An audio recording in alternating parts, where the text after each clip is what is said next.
As much as A Year to Live is all about going after your dreams, facing your fears, and creating the life you've always wanted for yourself, it's also about finding ways to overcome the past and the narratives we tell ourselves that end up keeping us hostage in our own lives. The only way to free ourselves of those narratives is to let go of them. But to let them go means learning to forgive, not only those that may have hurt us, but to forgive ourselves as well. With the help of the Power in You project, a Geelong non-for-profit organisation who are helping people affected by drugs, alcohol and other substances find ways to change their lives, we asked 6 people with different life experiences if they would be willing to write a letter to someone they'd seek forgiveness from. 6 people agreed, and this is what they had to say.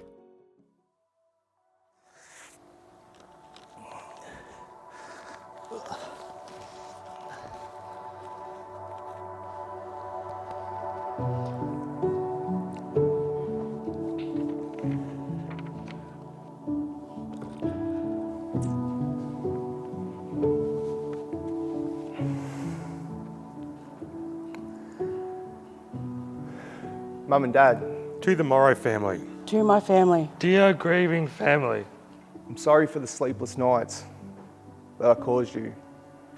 When you didn't know where I was, when you thought that I was dead. I'm writing this letter to take this opportunity to apologise for my selfish behaviour. I never really know how to handle my emotions and resorted to using unhealthy means to express them. I feel terribly sorry for what I've done and what it has done to your family. I would not wish this upon anyone. I understand and know how it feels to lose a father. Liar, selfish, hothead, deceptive and dishonest. Absent from you, my addiction and negative mental health.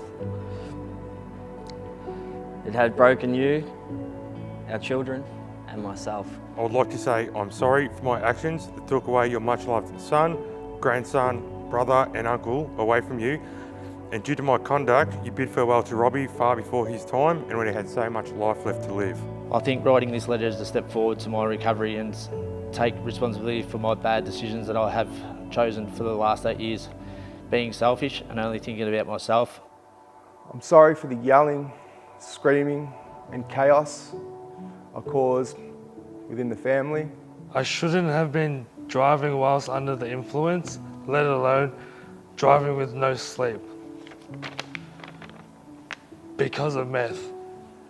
This resulted in a reckless and a harmful behaviour which caused you guys a lot of pain, sleepless nights, worry and stress.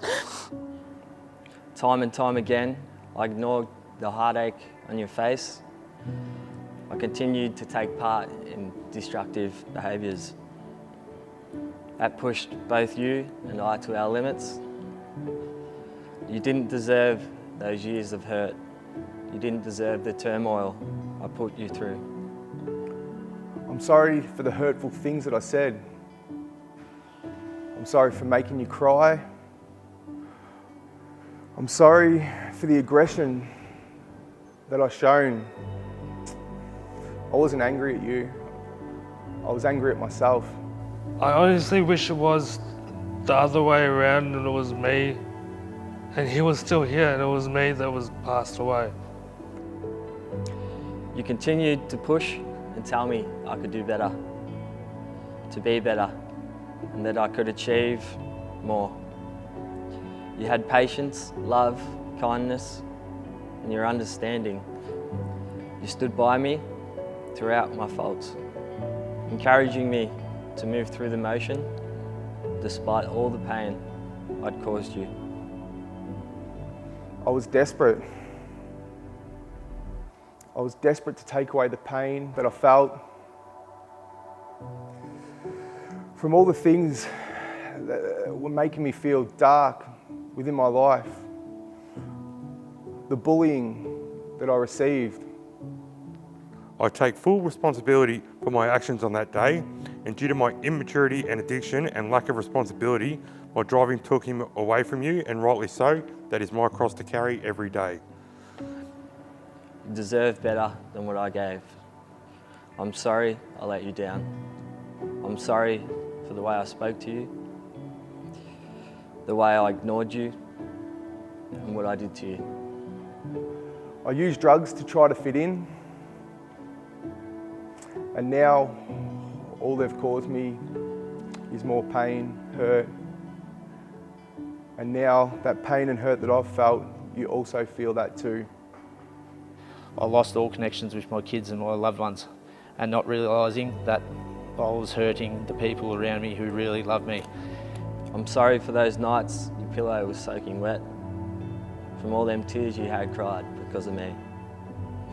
I'm sorry I wasn't strong enough for you and our children. I'm sorry for the difficult journey and my mistakes. All you ever did was love me, and I ruined that. I abused that for my selfish behaviour. I'm really sorry. I don't expect forgiveness, and I wouldn't forgive the guy I used to be. I'm terribly sorry. I want you to be proud of me. I want you to forgive me. And I want you to know that I'll never let you down again. I will never take your kind heart and love for granted. You are my wife who believes in me, accepted me, and loves me no matter what. Thank you for everything. I love you. Thank you for all the support you've given me, the love that you've shown me, and all of the shit you've got me out of. Without you, there's a fair chance I wouldn't be here anymore. In the months that followed the accident, I sought treatment at the Geelong Withdrawal Unit and found the Power in You project, which gave me positive connection and taught me about accountability and emotional fundamentals, which led me to become a volunteer peer leader and help guide others when they make the decision to finally seek help. This has led to me now working at the program, and by sharing my story and being of service to others, Robbie's life is always at the front of my mind, and I do my best to honour his spirit every day. Now being 5 months clean, I'm building my relationship back up with my family, kids, and again, I know I cannot take back 8 years of my life. All I can do now is be the best person I can be, and for my kids and for myself.